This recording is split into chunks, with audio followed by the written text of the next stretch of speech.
하나님 말씀 레위기 1장 1절에서 2절까지를 읽어드립니다. 여호와께서 해막에서 모세를 부르시고 그에게 일러 가라사대 이스라엘 자손에게 고하여 이르라 너희 중에 누구든지 여호와께 예물을 드리려거든 생축 중에서 소나 양으로 예물을 드릴지니라. 아멘. 아멘. 읽으신 말씀을 의지해서 하나님 앞에 드려지는 제사, 그런 제목으로 말씀 전할 때 큰 은혜 되시기를 주님의 이름으로 축복합니다. 오늘 새벽에 제사에 관해서 함께 말씀을 나눌 때 우리가 예수를 믿는 믿음에 대하여 다시 한번 점검하고 여러분과 예수님과의 관계가 끊어질 수 없는 십자가에 피 흘려 죽으시고 우리를 구원하신 그 예수님의 진실하신 생명의 사랑 앞에 믿음의 꼭 승리자가 되기를 주님의 이름으로 축복합니다. 예수가 누구인가에 대하여 성경의 주제는 예수라고 했습니다. 예수님이 어떤 분이시냐? 예수님은 우리에게 사랑을 베푸시는 분이시다. 그래서 성경을 보면 율법의 마침이 나른다. 율법의 마침이 뭐냐? 율법의 마침은 사랑이다, 이렇게 말했습니다. 그래서 성경은 한마디로 말해서 예수 그리스도의 사랑에 관한 말씀이에요. 그럼 예수님이 어떤 분이시냐? 예수님이 이 땅에 왜 오셨느냐? 오셔서 어떤 일을 하셨느냐? 그리고 예수님이 우리를 통해서 어떤 일을 하기를 원하시느냐? 라고 하는 것을 알려면 구약 성경을 알아야 됩니다. 사도 바울이 교회를 개척했어요. 에베소 지역에서 교회를 개척해서 에베소 교회를 세우고 그들에게 성경을 가르쳤어요. 2년 동안, 2, 3년 동안. 고린도 지역에서 1년 한 3개월 동안 가르쳤어요. 데살로니가 지역에서는 딱 3주 설교했는데 데살로니가 교회가 세워졌습니다. 그럼 그들이 다시 말하면 사도 바울이 교회를 세워놓고 설교를 할 때 설교의 본문이 구약이었을까요? 신약이었을까요? 다시 말하면 그들에게 성경을 가르칠 때 구약 성경을 가르쳤을까요? 신약 성경을 가르쳤을까요? 아니면 구약 성경하고 신약 성경을 같이 가르쳤을까요? 구약 성경을 가르쳤어요. 왜죠? 신약 성경이 아직 안 나와 있었기 때문에. 그러니까 그들이 이따 오후에 이따가 가져오면 되는데 그래서 사도 바울이 예수가 누구냐? 구약 성경의 말씀을 근거해서 가르친 거예요. 얼마나 구약 성경이 중요하냐면 신앙생활하는 방법도 구약 성경에 나와 있어요. 예배가 무엇이냐 하는 것도 구약 성경에 나와 있어요. 예수님이 이 땅에 오셔서 어떤 일을 행하시고 왜 그 일을 행하시며 라고 하는 그 문제에 대해서도 구약 성경에 나와 있어요. 우리가 오늘 이 시간 제사에 관해서 함께 이제 한 30분 정도 40분 정도 말씀을 나누면서 우리의 신앙을 믿음을 한번 점검해 볼 수 있기를 바랍니다. 구약 성경을 보면 짐승을 잡는 순서, 오늘 짐승을 잡는 순서를 여러분과 함께 공부해 보려고 해요. 이스라엘 백성들이 번제단에서 짐승을 가지고 와서 하나님 앞에 제사를 올려드립니다. 이유가 뭐냐면 짐승을 잡아서 하나님 앞에 올려드리는 이유가 뭐냐면 첫째, 죄를 해결하기 위하여 번제단에서 짐승을 잡아요. 죄 문제 때문에. 또 내일 또 이어서 말씀을 드리겠습니다만 또 그 이유가 있죠. 번제단에서 하나님 앞에 제사를 드리는 그 이유가 있습니다. 오늘은 짐승을 잡는 순서에 관해서 말씀을 통해서 여러분들의 신앙생활에서 분명한 하나님의 마음과 심정을 느껴가면서 신앙생활할 수 있기를 바랍니다. 첫 번째 짐승을 잡는 순서, 우리 한번 성경을 한번 읽어볼까요? 레위기 1장부터 한번 읽어보십시다.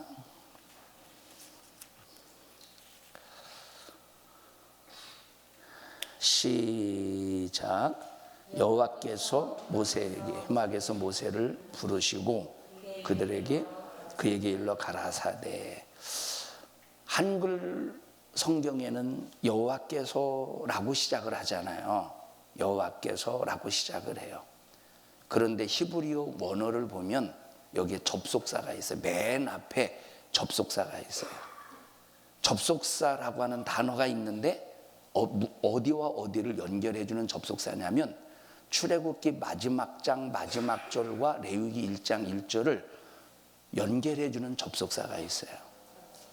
자, 그래서 맨 마지막 절 출애굽기에 보니까 참 40장에 보면 낮에는 여호와의 구름이 성막 위에 있고 밤에는 불이 그 구름 가운데 있음을 이스라엘 온 족속이 그 모든 행하는 길에서 친히 보았더라. 하나님께서 모세에게 명령하셨어요. 야, 내가 거할 성소를 지어. 그래서 하나님의 말씀을 붙잡고 성막을 지어요. 성막을 다 지은 다음에 구름이 임하고 여기에 하나님의 뭐가 임했대요? 하나님의 영광이 임했대. 자, 그리고 레위기 1장에서 성막에서 짐승을 잡아요. 여러분, 짐승을 잡을 때, 다시 말해 이스라엘 백성들이 짐승을 잡을 때는 아무 곳에서나 짐승을 잡는 게 아니에요. 어디서 잡아요? 하나님의 영광이 있는 곳에 하나님께 제사를 드리는 거예요. 자, 오늘날 우리가 예배의 형식은 어디를 근거로 예배를 드려야 되느냐? 이스라엘 백성들이 드렸던 제사를 근거로 해서 예배를 드려야 돼요. 그래서 내일 우리가 드리는 예배를 어떻게 드려야 될 것인가? 제사를 근거로 해서 내일 오전 새벽에 말씀을 드릴 겁니다. 그래서 우리가 예배를 드리든 이스라엘 백성들이 제사를 올려드리든 반드시 회막에 하나님의 영광이 임할 때 드디어 성막에서 제사를 드릴 수가 있다는 겁니다. 교회에 하나님 앞에 예배를 드릴 수 있는 조건이 뭐냐? 하나님의 영광이 임해야 돼요. 그럼 하나님의 영광이 임하려면 어떻게 돼야 된다고? 성막을 하나님의 말씀대로 지어야 돼요. 내 자신을 하나님께서 성막이라고 하셔서 성소라고 하셨어요. 우리 자신이 성소예요. 내 자신을 하나님의 말씀으로 지어서 하나님께 영광 올려드리는 예배를 가지고 주님을 높일 때 하나님은 그 예배를 받으시는 거예요. 그 우리 자신이 완벽하지 못하잖아요. 그래서 우리가 예배를 드릴 때 반드시 번제로, 소제로, 화목제로, 속죄제로, 속건제로 내 자신을 하나님 앞에 드리는 것이 예배라는 거예요. 이렇게 하나님 앞에 이스라엘 백성들이 제사를 드릴 때 첫째 조건이 뭐냐면 흠 없는 것을 가지고 성막으로 오래. 뭘로? 흠 없는 것. 이거 너무 중요한 거. 이거 잘 기억해 놓으셔요. 첫째 제사를 드리는 첫 번째 조건이 뭐예요? 흠 없는 것이어야 된대. 첫 번째 조건이 흠 없는 것이어야 된대. 너무 중요한 거예요. 자, 흠 없는 것으로 하되 생축 중에서라고 그랬어. 여기서 말하는 생축이라고 하는 것은 히브리어 원어로 볼 때 집에서 기르는 짐승이라는 표현이에요. 다시 말하면 저 들에서 잡은 건 안 된대. 반드시 집에서 기른 것이어야 된다는 거예요. 이게 바로 첫 번째 순서입니다. 요 흠 없는 거 잘 기억해 두세요. 자, 두 번째 한번 보실까요? 그 다음에 자, 여기 한번 보십시다. 그러면 흠 없는 것 그리고 생축. 자, 이거 누가 가지고 오는 거예요? 제사장이 가지고 오는 거예요? 번제를 드릴, 제사를 드릴 당사자가 가지고 오는 거예요. 당사자가 가지고 오는 거예요. 제사를 드릴 당사자가 가지고 오는 거예요. 자, 두 번째 보십시다. 3절 보십시다. 3절 시작. 그 예물이 소의 번제이면 흠 없는 수컷으로 회막문에서 여호와 앞에 연락하시도록 드릴지니라. 4절 시작. 그가 번제물 머리 안수할지니. 두 번째 조건이 뭐예요? 번제를 드릴 때 두 번째 해야 될 일이 뭐예요? 안수를 해야 돼요. 안수. 우리가 이제 여기 그냥 안수할 때는 우리가 일반적으로 생각할 때 안수할 때는 그냥 머리에 손을 얹는 것으로 생각할 수가 있습니다.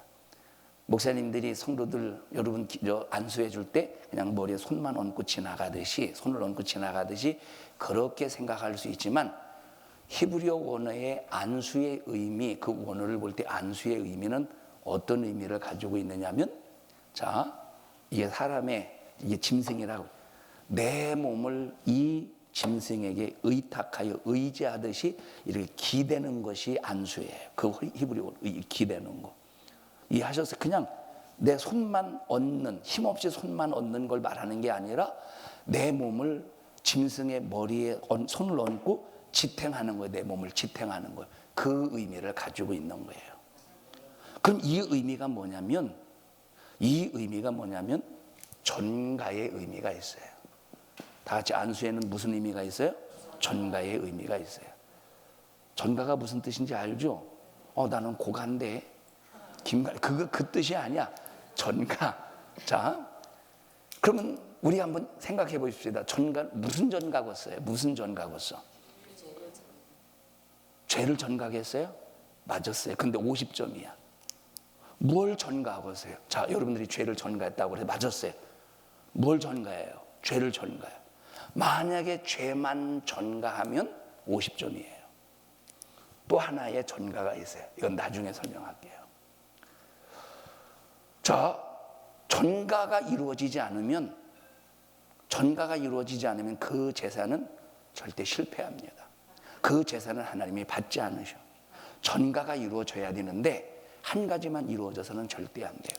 요 두 가지, 요 두 번째도 반드시 전가가 이루어져야 되는 거예요. 여러분, 이사야서 66장에서 이사야가 통탄합니다. 왜 통탄하냐?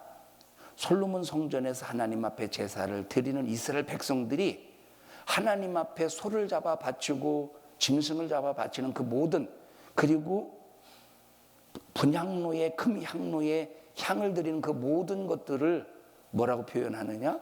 소를 잡아 바치는 것이, 짐승을 잡아 바치는 것이 살인함과 다름이 없고, 그리고 계목을 꺾어 바친 것과 다름이 없고, 돼지 피를 드리는 것, 우상에게 분향하는 것과 똑같다고 하나님 앞에 올려드리는 제사를 인정하지 않아서 이스라엘 백성들이.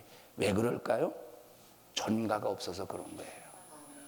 그럼 어떤 전가냐? 좀 이따 말씀드릴게요. 자, 세 번째 보십시다. 짐승을 잡는 순서. 자, 여기 보세요. 누가 안수하죠? 누가 안수하겠어요? 제사장이 안수하겠어요? 제사를 드리는 당사자가 안수하겠어요? 제사장. 지금부터 틀리면 개신봉으로 조져팰 거예요. 자, 누가 안수하겠어요? 지금부터 틀리면 조져팰게요. 누가 안수하겠어요? 아니, 좀 눈치 좀 챌 수 없어요? 틀리면 조져팬다고 하면 틀렸다는 소리잖아. 에? 자, 누가 안수하겠어요? 또 제사장이라고 그러네. 아, 당사자라고 그랬어요? 아, 이 귓구멍이 문제구만. 누가 안수하느냐? 제사를 드리는 당사자가 재물을 잡는 사람이 이 죄를 해결하기 위해서 제사를 드리는 당사자가 안수하는 거예요. 자, 세 번째 보십시다. 세 번째,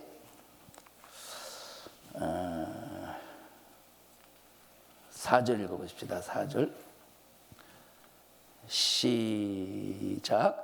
그가 번제물에 머리 안수할지니 그리하면 연락되어 그를 위하여 속죄가 될 것이니라. 5절 시작. 그는 여호와 앞에서 그 숫송아지를 잡을 것이요. 세 번째 제사를 잡는 순서가 뭐예요? 잡는데. 뭘 잡는다는 거예요? 파리 잡어? 모기를 잡아요? 짐승을 잡는 거예요. 자, 그러면 짐승을 잡을 때, 여기 짐승을 잡을 때 남자만 잡을까요? 여자도 잡을까요? 짐승을 잡을 때. 여기 지금 제단에서 짐승을 잡아요. 왜? 하나님과 막힌 죄담을 해결해 버리려고. 그리고 이제 다른 목적을 가지고 또 제사를 드려요. 그럼 여기 잡을 때 남자만 잡을까요? 여자도 짐승을 잡을까요? 남자만 잡는데. 자, 근데 여기 짐승을 잡을 때 다시 한번 여기 몇 절을 읽느냐면, 자, 1장 2절을 한번 읽어보십시다. 시작. 이스라엘 자손에게 고하여 이르라. 너희 중에 누구든지래. 자, 누구든지. 집사님이세요? 집사님은 누구든지예요? 누구든지가 아니에요? 누구든지지. 여기 누구든지래. 누구든지라고 하는 말은, 자, 누구든지라는 말은 남자도 포함되는 거예요. 여자도 포함되는 거예요. 자, 그래서 이스라엘 백성들이 하나님 앞에 짐승을 잡아서 제사를 올려드릴 때 남자만 드리는 제사가 있고 여자도 드리는 제사가 있어요. 그럼 남자만 드리는 제사는 뭐냐? 라고 할 때 죄와 상관없는 제사를 하나님 앞에 올려드릴 때 남자도 드릴 수 있고 여자도 드릴 수 있어요. 죄와 상관이 없는 제사는 남자만 드릴 수 있어요. 근데 죄와 상관이 있는 제사는 누구도 드려야 되느냐? 누구든지 여자도 드려야 된다는 거예요. 죄를 해결하기 위해서는 남자만 드리는 것이 아니라 누구도 드려야 돼? 여자도 드려야 돼. 자, 그러면 죄에 상관이 있는 제사, 속죄제나 속건제나 이런 번제나, 이 번제도 죄와 상관이 있을 때 드리는 번제가 있고 죄와 상관이 없을 때 드리는 번제가 있어요. 그럼 죄와 상관이 없는 제사가 어떤 제사냐? 6월절에 드리는 제사라든지 또 화목제, 상번제, 아침마다 저녁마다 드리는 상번제라든지 화목제는 세 종류로 나뉘어요. 감사제, 서원제, 자원제. 이건 죄와 상관이 없는 제사예요. 이 제사는 반드시 남자 대표자가 드려야 돼. 근데 죄는 누구도 드려야 돼. 여자도. 잘 기억하세요. 여자도 짐승을 잡아야 돼요. 짐승 잡는 거 쉽겠어요? 쉽지 않겠어요? 여러분, 지금 이스라엘 백성들이 여기 성막 번제단에서 짐승을 잡아요. 왜 잡느냐? 나 죄 해결하려고. 그래서 하나님과 막힌 죄담을 헐어버리려고 번제단에서 짐승을 잡는 거예요. 낭만적일까? 끔찍할까? 끔찍하죠. 짐승을 잡는 게 얼마나 끔찍하냐? 이건 보는 것도 끔찍하지만 직접 잡는다고 생각해 보세요. 더 끔찍하지. 그럼 어떻게 잡느냐? 자, 이스라엘 백성들이 번제단에서 짐승을 잡을 때 어떻게 잡느냐? 세 군데를 찔러요. 다시 말하면 이것은 내가 선택할 수 있어. 짐승을 잡는 사람이 선택할 수 있어요. 첫째, 어디를 칼로 찌르든 창으로 꼬챙이로 찌르든 어디를 찔러서 짐승을 죽이냐면 동맥을 끊어요. 동맥. 어디 동맥? 목의 동맥. 자, 그래서 제사장이, 자, 짐승을 누가 잡아요? 제사장이 잡을까요? 당사자가 잡을까요? 제사장이 잡을까요? 당사자가 잡을까요? 당사자가 잡는 거. 이건 남이 잡아주는 게 아니야. 다른 사람이 흠없는 짐승, 생축의 짐승을 가지고 오는 게 아니야. 내가 가지고 와야 돼. 죄를 해결해야 될 내가 가지고 와야 돼요. 누가 안수해야 되냐? 죄를 해결해야 될 내가 안수해야 돼요. 누가 잡느냐? 제사장이 절대 잡아주는 게 아니에요. 내가 모든 것을 다 잡아야 돼. 제사장은 칼 주고 꼬챙이 주고, 그리고 여기 찔러. 너 어디 찔고 싶어? 너 여기 찔고 싶어? 여기 찔러. 그리고 제사장은 표시만 해주는 거예요. 그럼 여기 찔러, 여기 찔러, 여기 찔러. 칼을 주면 이제 이 동맥을 끊어야 되잖아요. 동맥을 끊을 때 목을 딱 찔러서 이 동맥을 딱 끊어야 돼. 쉬울까요? 안 쉬울까요? 절대 안 쉬워요. 제가 초등학교 때인가 고등학교 때 우리 집 앞마당에 수도가가 있어요. 저희 작은아버지가 그 수도가에서 우리 아버지와 함께 돼지를 잡았어요. 돼지를 잡는데 어떻게 잡느냐면 이 칼로 이 동맥을 끊는 거예요. 목을 딱 찔러가지고 동맥을 끊는데 멱살 딴다고 그러면서 들어보셨죠? 멱살을 따는 거예요. 멱살. 자, 멱을 따는 거예요. 멱통을 따는 거예요. 멱통을 따는 거예요. 그런데 칼을 넣고 목을 딱 찔러서 칼을 넣고 이제 칼날로 그 멱통을 따는데 끊어지지를 않는 거야.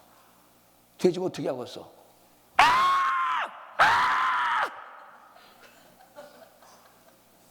돼지 같죠? 그렇게 이 돼지가 멱다는 소리, 멱다는 소리라고 그래. 멱다는 소리를 20분인가 30분 동안 계속 소리 지르는데 할 때 뭐가 꿀렁꿀렁 튀어나오고서 피가 꿀렁꿀렁 튀어나오는 거야. 그래도 안 죽는 거예요. 그거 끊으라고 그걸 누가 해야 돼? 짐승을 잡는 비전문가인 내가 해야 돼. 나 하기 싫어요. 끔찍해요. 그러면 만약에 짐승을 잡지 않으면, 자, 첫째, 율법을 읽을 수가 없어. 짐승을 잡지 않으면, 제사를 하나님 앞에 올려드리지 않으면 뭘 할 수 없어요? 율법을 읽을 수가 없어.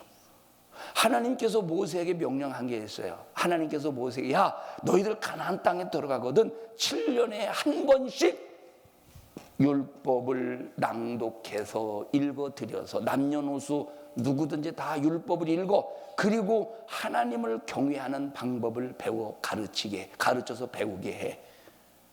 율법을 읽어야 돼. 율법을 읽어야 하나님이 누구인가를 알죠. 율법을 읽어야 내 자신의 모습을 알죠. 율법을 읽어야 하나님의 은혜를 아는 거예요.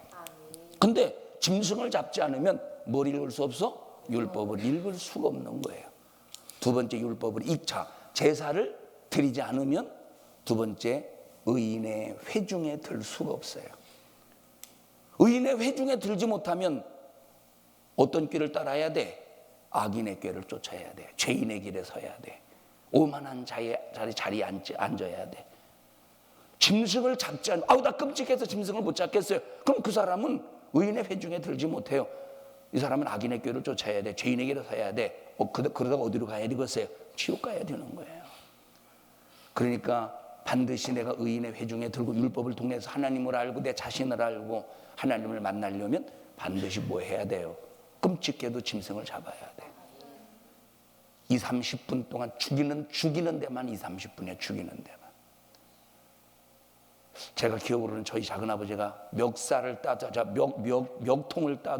멱통을 따도 안 되니까 제 생각에는 오 한마로 대가리를 막 내려쳤던 것 같아요. 끔찍합니다. 그것을, 짐승을 잡는 모습을 뒤에서 지켜보던 사람이, 제사장님, 나는요, 저 동맥은 못 끊겠어요. 나는 너무 끔찍해요. 동맥은 못 끊겠어요. 그러면 너 어디를 찔러서 죽일래? 나는 심장을 찌를게. 두 번째, 심장이야. 어디? 심장. 심장이 어디에 정확하게? 심장 어디에 정확하게? 정확하게 말해요. 이 정도 되겠죠? 아니요. 정확하게. 자, 표시를 해줘요. 제사장이 여기 찌르라고 표시를 해줘요. 그런데 표시를 해도 이 심장을 찌를 때는 그냥 이렇게 찌르는 게 아니야. 칼을 이렇게, 꼬챙이를 이렇게 잡아서 위에서부터 아래로 힘껏 내리쳐야 심장을 찔러서 그 심장을 한 번에 팍 죽일 수 있는데, 아무도 비전문가는 정확하게 심장을 찌를 수가 없어요. 그러면 생각해보면 막 수십 번을 막 심장을 찔러 댈 때 그 얼마나 끔찍하겠어요. 얼마나 이게 끔찍한 일이겠어. 자, 뒤에서 지켜보던 사람, 나 심장 너무 끔찍해서 나는 동맥 끊는 것도 싫고요. 나는 심장도 싫어요. 심장 꼬챙이로 찌르는 것도 싫어요. 그래, 나머지 한 군데밖에 없어. 그곳이 어디냐? 미간입니다. 미간이 어디예요? 바로 요 눈과 눈 사이 요 미간, 요 이제 급소. 이 미간은 한 번에 딱 찍으면 끝이야. 가장 쉽겠죠? 한 번에 이건 딱 눈에 보이잖아. 눈에 안 보여 미간? 다 보이잖아. 한 번에 끝내. 거의 다 미간 선택하겠잖아요. 근데 짐승이 나 죽여주세요 하고 가만히 있겠어? 나를 찔러주세요 가만히 있겠느냐 이 말이에요. 이 미간을 한 번에 딱 찌르기 위해서 위에서부터 아래로 칼로 내리칠 때 짐승이 그거 보고 날 찔러주세요 하겠느냐니까. 어디 맞겠어? 눈알 맞아. 그래 눈알을 자 내리칠 때 미간을 찌르고 싶은데 짐승이 고개를 딱 돌리는 순간 이쪽 눈알이 팍 터지는 거예요. 나 제사 드리기 싫어. 제사 안 드리면 의인의 회중에 들어갈 수가 없어요. 악인의 꾀를 쫓아야 돼. 죄인의 길에 서야 돼. 하나님과 원수가 되는 거예요. 자, 정신 차려서 아이고 끔찍해. 그러면 끔찍한 그 짐승을 보고 야 이번엔 잘 찔러야 보고 찔러겠어. 여자 같은 경우 이러고 찔러겠어요. 그리고 두 번째 내리쳤더니 이 짐승이 본능적으로 반대편으로 딱 돌리지 않겠어요? 어디 찔러겠어 그럼? 반대쪽 눈알. 눈알이 지금 완전히 피범벅이가 됐어. 누가 잡아야 돼요? 절대 제사장이 잡아주는 게 아니에요. 죄 문제는 목사님이 대신 해결해 주는 게 아니에요. 여러분이 대신 해결해. 여러분이 죄를 깨달아요. 여러분이 남이 대신 해결해 주는 게 아니에요. 죄는 내가 해결해야 돼. 내가 나를 잡아야 돼. 내가 나의 가슴을 치며 통곡하며 나를 잡아야 돼. 절대 남이 나를 잡아주는 게 아니에요. 제사장이 잡아주는 게 아니에요. 제사장은 여기 찔러라 여기 찔러라 여기 찔러라 도와줄 수 있는 거예요. 목사님은 하나님의 말씀을 통해서 당신의 이 부분을 찌르시오. 당신은 이 부분의 상한 심령을 이 상한 심령을 내놓으세요. 11조 드리지 못하는 이 부분을 찔러서 쪼개서 하나님 앞에 드려 하나님 앞에 11조 하는 사람 되세요. 당신들은 이 부분을 찔러 쪼개서 하나님 앞에 거룩하게 주의를 지키는 사람이 되세요. 제사장은 가르쳐 줄 뿐이에요. 자, 네 번째 보십시다. 네 번째 무슨 순서가 네 번째 뭐 하나 보십시다. 네 번째 그 다음에 5절 보십시다. 시작. 그는 여호와 앞에 그 숫송아지를 잡을 것이요 아론의 자손 제사장들은 그 피를 가져다가 회막문에 단 사면에 뿌릴 것이요 그는 또 번제 희생의 가죽을 어떻게 하래? 네 번째 뭐 피 뿌리고 이런 건 자 그만두고 자 뭐 그만두는 건 아니지만 그건 지나가고 네 번째 어떻게 하래요? 가죽을 벗기래. 가죽을 벗기래. 뱀 가죽 벗기는 거는 쉬워요. 나는 뱀 가죽을 벗겨보진 않았지만 저희 작은아버지가 뱀 가죽을 딱 벗기는데 너무 쉽게 벗기더라고. 우리 집에 저는 어렸을 때 넓은 들판에서 집이 세 채 있을 때 거기서 예당평야라고 해서 예산과 당진평야 예당 당진에서 살 때 자 근데 이제 작은아버지가 농사 가을 거지 다 하고 난 다음에 그때 콩을 베러 오셨나 저희 집에 콩을 베러 오셨나 근데 지나가는 그 콩을 베시는데 그 뚝에 구렁이가 지나갔었어요. 딱 잡으시더니 야 하고 왜냐면 이제 저희 작은아버지는 뱀고기를 그렇게 잘 잡수셨는데 그거를 대갈배기를 딱 잡더니 여기 대갈배기 위쪽인가 어딘가를 이빨로 이렇게 하더니 쫙 잘 벗겨지더라고. 그런데 이 짐승의 가죽은 전문가가 아닌 비전문가는 이게 쉽게 가죽을 벗기는 게 아니에요. 누가 벗기겠어? 제사장이 벗기겠어요? 당사자가 벗기겠어요? 당사자가 벗기는 거예요. 제사장이 벗겨주는 게 아니야. 여러분이 직접, 여러분이 구약시대 사람이라면 여러분이 직접 벗겨야 되는 거예요. 쉽겠어요? 전문가에 의하면 이 짐승의 여기 발 있는 어느 부분을 딴데 딱 따가지고 딱 벗긴데 이 다 가죽을 벗긴데 쉬운 게 아니에요. 벗기는 게 그게 얼마나 힘들어서 그 힘을 줘서 벗겨야 돼. 남자만 벗겨야 돼, 여자만 벗겨야 돼. 여자도 벗겨야 돼요. 여자의 가죽도 벗겨야 되는 거예요. 위선의 가죽, 죄의 가죽 싹 다 벗겨서 맨살이 드러나게 해야 돼. 자, 그 다음에 다섯 번째 뭔가 보십시오. 다섯 번째 뭐 하나 보세요. 가죽을 벗긴다고 해서 그 다음에 시작. 각을 뜰 것이요. 다섯 번째 뭐 하래? 각을 뜬대. 각을 뜬대. 자, 그런데 각을 뜬다라고 하는 원어의 의미가 뭐냐면 각을 뜬다라고 하는 히브리의 원어가 바로 뭐냐면 마디를 분리한다라는 뜻이에요. 뭐예요? 마디를 분리한다. 그러면 누가 각을 뜨겠어요? 당사자가 각을 이제 눈치챘네. 누가 각을 떠? 당사자인 죄인된 저 짐승을 잡는 내 자신이 각을 뜨는 거예요. 각을 뜬다는 말이 뭐예요? 분리한다는 거예요. 뭘 분리하느냐? 뼈마디를 분리하는 거예요. 자, 그래서 뼈마디를 분리할 때 뼈마디, 다리, 사지 분리하는 거예요. 그리고 이 목도 분리하는 거예요. 다 분리. 흠없는 것, 생축 중에서 흠없는 것으로 번제단에 가지고 와야 돼. 그리고 안수하는데 이 안수는 그냥 손만 얹는 게 아니라 내 몸을 그 짐승의 머리에 지탱하듯이 내 힘을 다 짐승에게 내 힘을 쏟아붓는 거야. 전가예요. 그리고 짐승을 잡는 거예요. 가죽을 벗겨. 그 다음에 자, 가죽을 벗긴 다음에 각을 뜬다고 그랬어요. 자, 그 다음에 한번 또 읽어보십시다. 각을 뜬다고 그랬어요. 그 다음에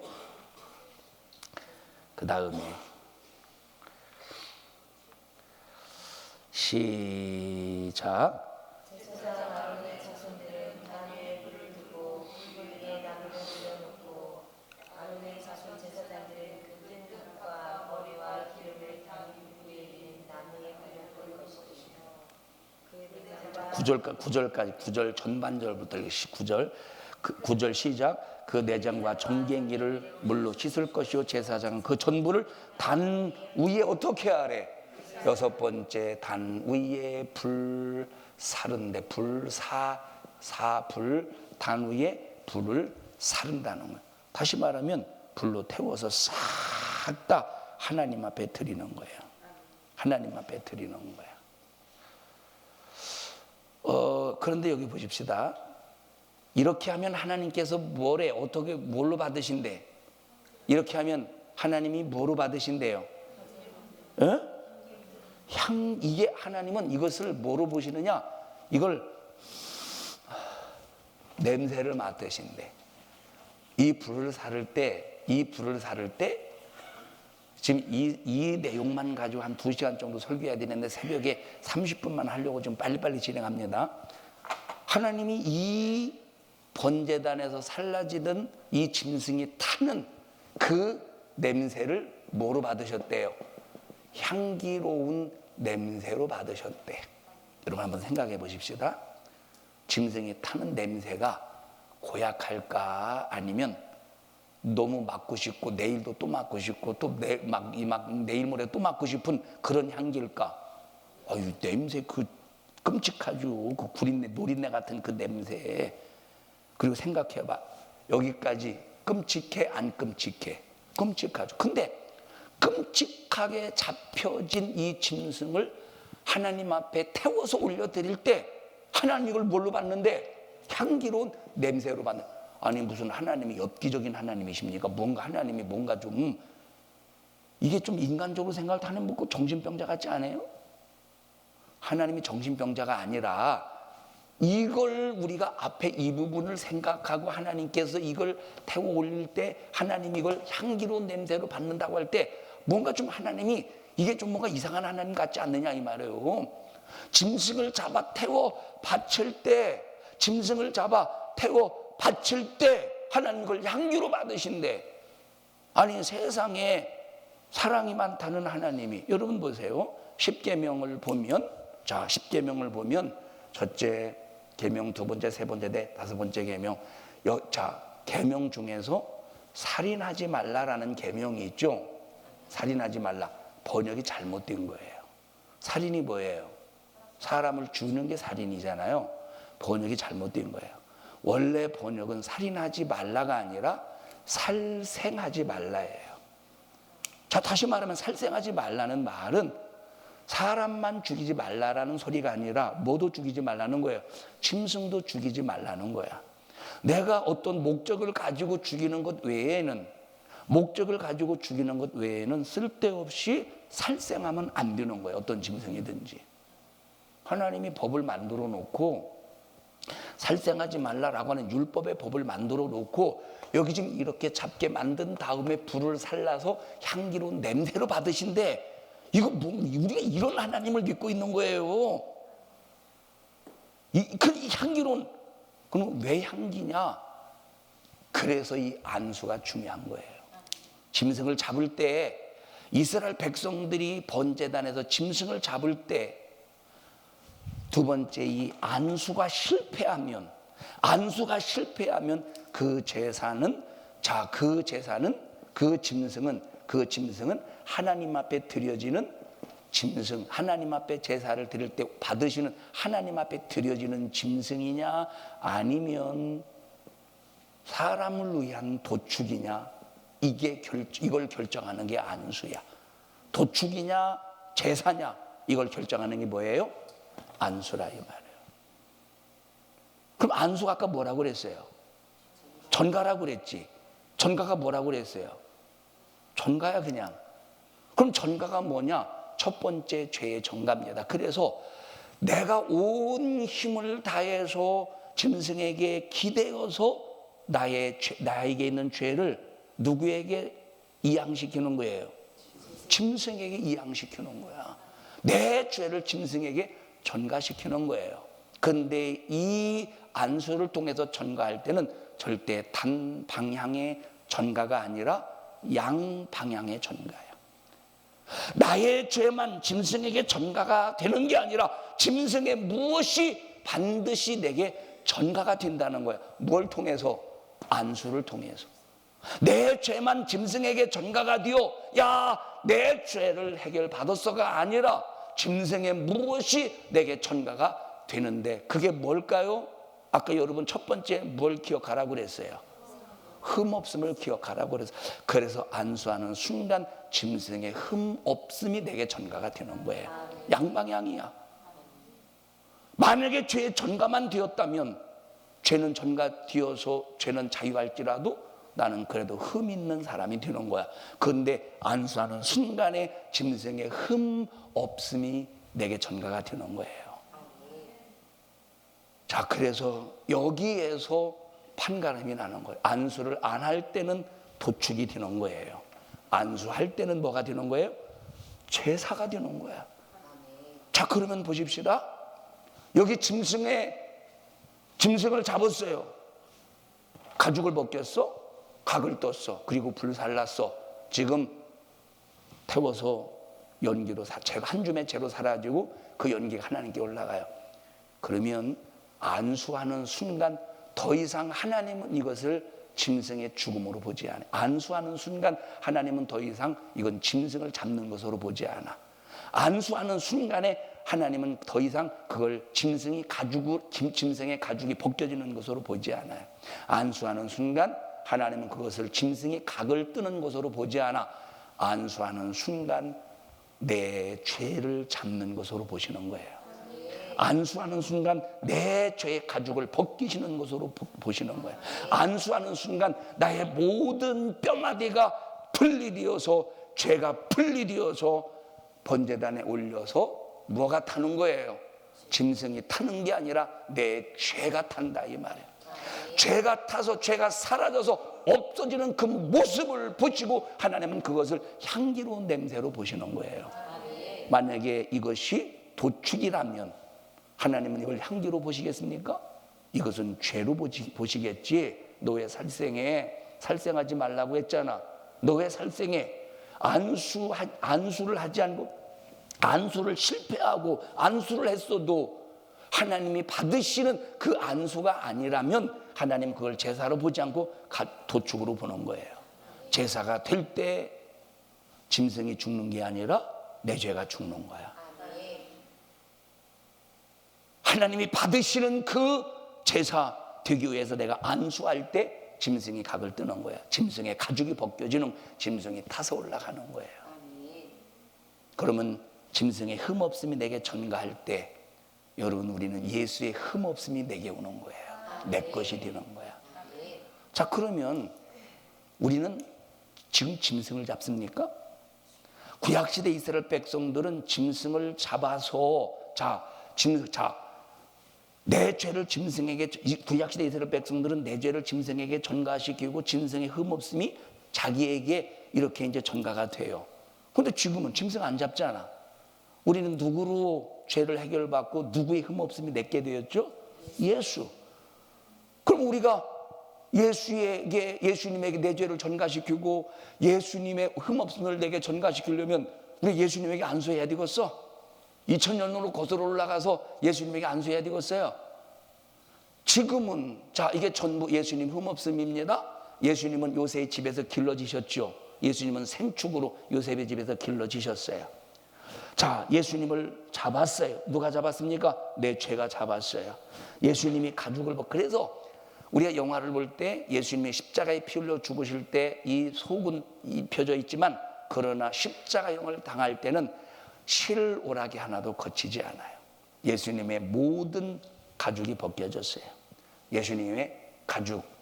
자, 예수님이 불사르듯이 십자가에 피 흘려 죽으셨어요. 잔인하게 피 흘려 죽으셨어요.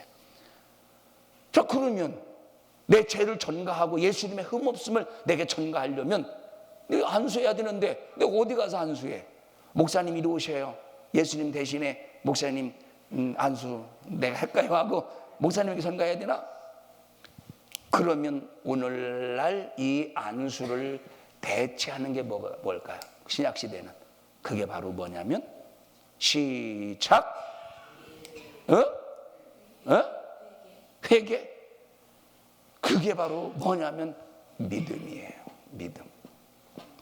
구약시대 안수를 오늘날 대신하는 것은 바로 믿음이라 이 말이에요. 그래서 우리의 의는 행위로 이루어지는 게 아니야. 우리의 의는 행위로 이루어지는 게 아니에요. 죄인된 내가 의로워지려면 뭐로? 믿음으로 의롭다 하심을 받았느니라. 우리가 의롭다 함을 뭘로 받는 거예요? 믿음으로 받는 거예요. 여러분, 자, 의롭다 함을 받는 것은 회개로 의롭다 함을 받는 게 아니에요. 이게 뭔 소리야? 의롭다 함을 받는 것은 오직 뭘로? 믿음으로. 한번 찾아서 읽어보십시다.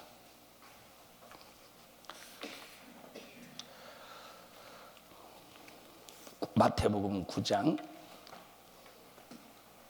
2절. 이게 3, 40분만 하려고 했었는데 조금만 더 합시다. 조금만 더 합시다. 마태복음 9장 22절.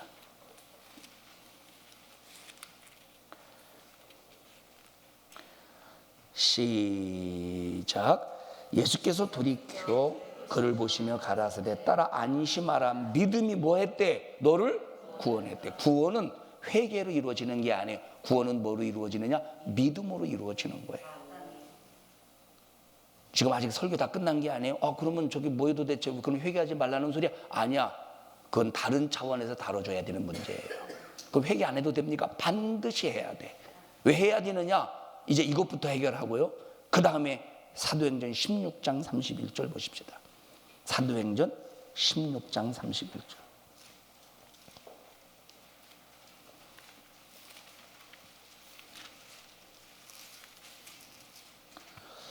시작. 가로되 주 예수를 믿으라. 그리하면 너와 네 집이 구원 뭘로 받는데? 구원 뭘로 받는데? 믿음으로 받는 거예요. 뭘 믿는다는 거야? 예수님은 흠없어. 예수님은 생축이셔. 예수님은 내 죄 때문에 십자가에 피 흘려 죽으셨어 라고 하는 이 믿음을 통해서 내 죄를 예수에게 전가시키고 예수님의 흠없음을 내게 전가받는 것은 오직 믿음으로 이루어지는 거예요. 그걸 통해서 구원이 이루어지는 거예요. 로마서 1장 16절 보십시다. 로마서 1장 16절.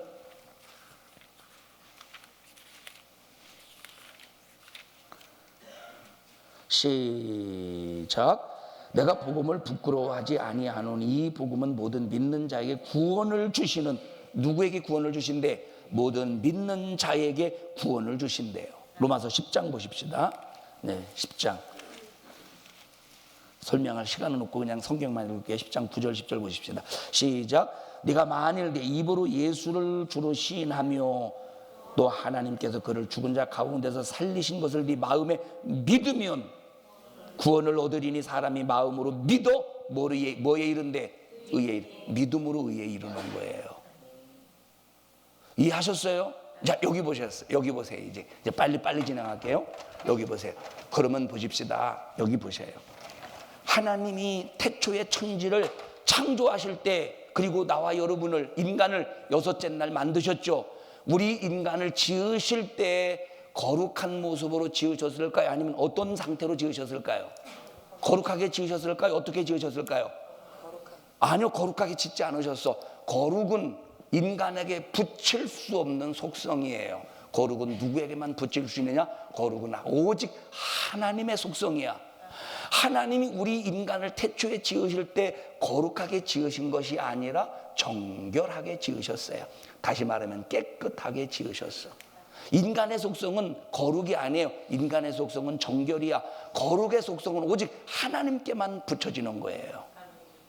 자, 그러면 하나님이 태초에 천지를 창조하셔서 우리 인간을 지으실 때 그 창조된 그 공간, 창조하신 그 공간에는 우리 인간을 정결하게 지으셨죠. 그 공간에는 정결 말고 반대 또 뭐가 있을까요? 마귀의 부정함이 있어요. 뭐가 있어요? 마귀의 부정함이 있다 이 말이에요. 자, 그러면 정결함의 특징이 있어. 정결함의 특징. 정결함은 거룩함과 함께 할 수 있을까요? 못할까요? 함께 할 수 있어. 정결함은 거룩함의 영향을 받아요. 자, 그런데 정결함은 반대로 부정함의 영향을 받을까 받지 않을까? 부정함의 영향을 받을까요? 받지 않을까요? 부정함의 영향을 받아요. 그러니까 정결하게 지음받은 아담이 하와가 선악과를 먹고 어떻게 됐어요? 부정하게 된 거예요. 자, 그러면 보십시다. 그러니까 정결함의 속성은 어디에 붙느냐에 따라서 그 영향을 받아. 그런데 거룩함은 부정함의 영향을 받을까 안 받을까? 안 받아. 부정함은 거룩함의 영향을 받을까요? 안 받을까요?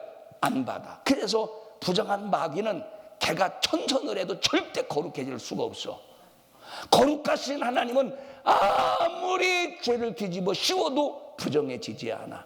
하나님의 거룩함의 속성이에요. 그런데 레위기에 뭐라고 말씀했어요? 그리고 사도행전에 뭐라고 말씀했어요? 내가 거룩하니 너희도 거룩해. 우리 보고 거룩해 하래. 우리 보고 거룩하래. 그래서 주님의 명령을 따라서 우리 거룩해야 돼. 그럼 정결한 자가 거룩해질 수 있습니까? 있어요. 근데 구약시대는 절대 짐승의 피를 안수해서 번제단에서 성막에서 짐승을 잡으면서는 정결해질 수가 없어요. 거룩해질 수가. 정결에는 질 수는 있어도 거룩해질 수는 없어요. 정결은 의식을 통해서 얼마든지 정결해질 수 있어요. 자, 예를 들어 보십시다. 구약 성경에 시체 밟으면, 시체 만지면 부정해져. 부정하지. 그러면 시체를 내가 나도 모르는 사이에 밟았어. 그럼 어떻게 해야 정결해질까요? 그냥 시간만 지나면 돼. 뭐 우술초를 바른다, 뭐 뿌린다. 그냥, 자, 여자는 한 달에 한 번씩 달거리를 하잖아요. 내 의지와 상관없잖아. 의지와 상관없는데 부정해지잖아요. 그죠? 그러잖아요. 나도 모르는, 아이고, 이게 뭐냐고, 고기라고. 어이구, 왜 이렇게 맛있느냐고. 다 먹고 난 다음에, 뭔 고기야? 돼지고기야. 부정해지잖아. 구약시대는. 그죠? 내 의지와 상관없이 얼마든지 부정해질 수 있다니까. 정결한 상태. 정결함은 어디에 붙느냐에 따라서 영향을 받는 거예요. 그래서 너희들이 부정해지지 않도록 내게부터 나로 말미암아 거룩해져야 너희들이 부정해지지 않아. 자, 그래서 아까 의인은 믿음으로 이루어진다. 그래서 의인은 믿음으로 말미암느니라라고 그랬어요. 의인은 믿음으로 말미암는다라고 했어요. 그래서 자, 부정해져. 죄로 마귀 역사 속에서 부정해진 내가 예수 그리스도를 믿는 믿음으로 정결해졌다 이 말이에요. 정결해진 사람은 반드시 거룩함에 참여해야 돼. 거룩한 자가 되어야 돼. 그러면 이 거룩은 믿음으로 이루어지는 게 아니야. 부정한 내가 정결해지는 방법은 믿음으로 이루어지는 거예요. 그런데 부정했던 내가 믿음으로 정결해져서 그 정결해진 내가 거룩해지려면 믿음으로만 가지고 안 된다 이 말이에요. 무엇로 거룩해지느냐 한번 보십시다. 사도행전. 자, 누가복음부터 볼까요? 누가복음 24장 47절. 누가복음 24장 47절.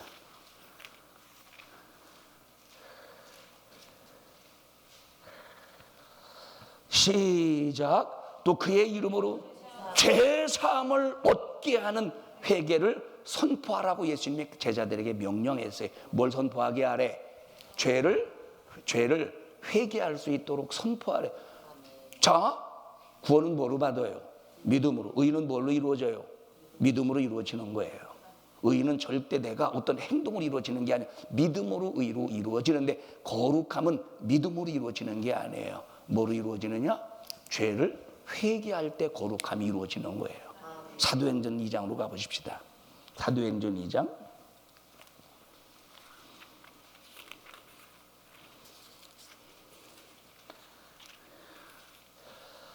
38절 보십시다. 38절 시작. 베드로가 가로되 너희가 회개하여 각각 예수 그리스도의 이름으로 침례를 받고 뭘 받으래? 죄 사함을 받으래. 그리고 성령을 선물로 받으래. 죄 사함은 뭐로만 이루어지는 거예요? 회개로만 이루어지는 거예요. 죄 사함을 받아야 거룩해지는 거예요. 믿음으로 구원에 이르고 믿음으로 의에 이르지만 거룩함은 반드시 죄 사함을 받아야 되는 거예요. 그럼 죄 사함은 뭘로 이루어진대? 회개로 이루어지는 거예요. 자, 그러면 보십시다. 나는 예수님을 믿어. 그러고 회개를 하지 않네? 내가 예수님을 믿어. 너 예수님을 믿어서 정결해졌다고 할지라도 회개하지 않으면 너 어디부터? 거룩함에 붙어? 너는 부정함에 붙어. 그럼 너 부정함에 붙으면 너 어디 가겠어? 지옥 가는 거예요. 내가 예수를 믿어서 의로워졌다 할지라도 죄를 회개하지 않으면 나는 부정함에 붙어서 지옥 가야 되는 거예요. 그런데 예수 믿고 구원 받은 사람이 죄 사함을 받아서 어디에 붙어야 돼? 우리가 정결하면 천국 갈 수 있어요. 근데 정결함을 우리가 지킬 수 있어 없어? 우리는 정결함을 지킬 수가 없어. 그래서 우리가 어떤 속성을 가져야 돼요? 거룩함의 속성을 가져야 돼. 거룩함의 속성을 가져 거룩함이 나를 감싸고 보호해 주셔야 되는 거예요. 정결만 하면 천국 갈 수 있다니까. 근데 정결함을 내가 지킬 수 있어요 없어요? 못 지켜. 이 정결함을 지키려면 반드시 거룩해져야 돼. 우리는 거룩해질 수 있어요. 하나님의 속성이 예수라는 그 이름으로 그 회개를 통해서 성령이 내 안에 임하시면 나는 거룩한 속성으로 거룩함을 지켜낼 수 있는 거예요. 그럼 그 거룩함은 오직 뭐로만 이루어져? 회개를 통해서 죄 사함을 통해서만 거룩함이 이루어지는 거예요. 그래서 뭐 해야 돼? 예수님만 믿어서 되는 게 아니라 뭐 해야 되는 거예요? 회개해야 되는 거예요. 그래서 목사님이 회개 강조해야 하나요? 회개 강조해야 하나요? 그래서 당신들 정결함 가지고는 안 돼. 정결함 가지고 천국 갈 수는 있어도 정결함 가지고는 믿음을 지킬 수가 없어. 마귀가 부정함을 가지고 당신들을 부정하게 할 때 이길 수 있어? 못 이겨. 정결함 가지고는 부정함을 이길 수가 없어요. 정결함은 얼마든지 부정함이 개입할 때 영향을 받아서 부정해지는 거예요. 그런데 내가 거룩하면, 하나님의 속성의 거룩함이 내게 임하면 부정함이 아무리 나를 상관하려고 해도 나는 부정함의 영향을 받지 않는 거야. 그래서 정결함을 지켜내려면 반드시 내가 거룩하니 너희도 거룩해. 그래서 하나님의 거룩함이 성령으로 내게 임해야 되는데 방법이 뭐예요? 죄사함인 거예요. 회개. 그래서 우리 기독교는 절대 회개가 필요한 거예요. 오늘도 회개가 해야 돼. 내일도 회개해야 돼. 오늘 내가 어떤 죄를 하나님과 관계 속에서 죄의 담으로 막혀 있는가 찾아내서 회개해서 나를 죄사함을 통해서 거룩하게 만들어야 되는 거예요. 그래서 회개가 중요한. 회개하지 않으면, 내가 예수님을 믿으면 내가 정결해질 수 있다니까. 그런데 너 마귀가 네 생각에 부작용을, 네 행동에 부작용을 집어넣으면 너 부작용 속에서 부정해지잖아. 그럼 너 그게 예수 믿는 믿음 속에서 네 의를 지킬 수 있어? 아니야. 의를 지키고 구원의 믿음을 지키고 의를 지키고 거룩해져서 하나님과 함께 할 수 있는 딱 하나의 방법은 뭐다? 회개라 이 말이에요. 자, 안수를 뭐로 지금 대신했어요? 믿음이야. 믿음 가지고 구원에 이르고 믿음 가지고 의에 이른다고 그래서 아까 내기가 아니라 성경에 나와 있잖아요. 근데 그 의를 지키는 방법, 능력이 뭐예요? 회개라 이 말이에요. 죄사함이라 이 말이에요. 사도행전 한번 다시 한번 뭐 다른 데 볼까? 3장 19절 보십시다. 시작. 그러므로 너희가 회개하고 돌이켜 너희 죄 없이 함을 받으라. 이같이 하면 유쾌하게 되는 날이 주 앞으로부터 이를 것이요. 죄 사함은 거룩함은 뭐로만 이루어지느냐? 회개로만 이루어지는 거예요. 여러분은 정결함에 그치지 않기를 바랍니다. 여러분은 거룩함의 속성 속에서 믿음을 지켜 말세를 이겨가시기를 바랍니다. 세상이 마귀 역사가 여러분을 부정하게 만들려고 온갖 방법으로 수작을 부려요. 그런데 회개하면 어떤 죄를 통하여 내가 부정해졌을지라도 회개하면 어떻게 돼? 거룩해진다는, 죄 사함을 받아서 거룩해진다는 거예요. 하나님이 함께하는 사람이 되는 거예요. 하나님의 능력이 임하게 되는 거예요. 승리합시다. 승리합시다. 내일 새벽에는 30분 40분 약속 안 할게요. 45분이 될 수도, 진짜 40분 압축해서 하려고 했었는데 시간이 저렇게, 미안해요, 죄송해요. 그 소리를 듣고 싶었어요. 아까 계속 어제부터 그 얘기해도 괜찮다는 얘기가 한마디도 안 나와가지고 섭섭할 뻔했어요. 자, 내일은 그럼 우리가 하나님 앞에 구원받은 사람은 반드시 예배에 성공해야 돼요. 우리가 예배를 어떻게 드리냐라고 하는 것을 신약에서 찾아요, 구약에서 찾아요? 구약에서 찾아야 되는 거예요. 내일 새벽에 또 예배에 대해서 짐승을 잡는 이 제사를 통해서 예배에 또 한번 우리가 점검해 보기를 바랍니다. 합심해서 통성으로 기도할 때 기도하시다가 자유스럽게 돌아가시기를 바랍니다. 하나님, 나 예수로 믿는, 예수님을 믿는 믿음으로 거룩하게 구원해 주심을 감사합니다. 내게 예수의 의가 이루어지게 하심을 감사합니다. 그런데 이 구원만 가지고는 내가 믿음을 지킬 수 없고 하나님의 부정함의 영향을 피할 수 없습니다. 이 부정함의 영향을 피할 수 있는 능력은 거룩함인데 하나님의 거룩한 속성, 부정함의 속성을 받지 않는, 영향을 받지 않는 거룩함이 내게 임해야 됩니다. 그러기 위해서 죄사함의 능력은 회개밖에 없사오니 나에게 회개할 능력, 회개할 자원, 회개할 마음, 회개의 영을 주시어서 거룩함으로 승리하는 나의 신앙생활 되게 하여 주시옵소서. 우리 주여 3번 부르고 기도합니다. 주여, 주여, 주여.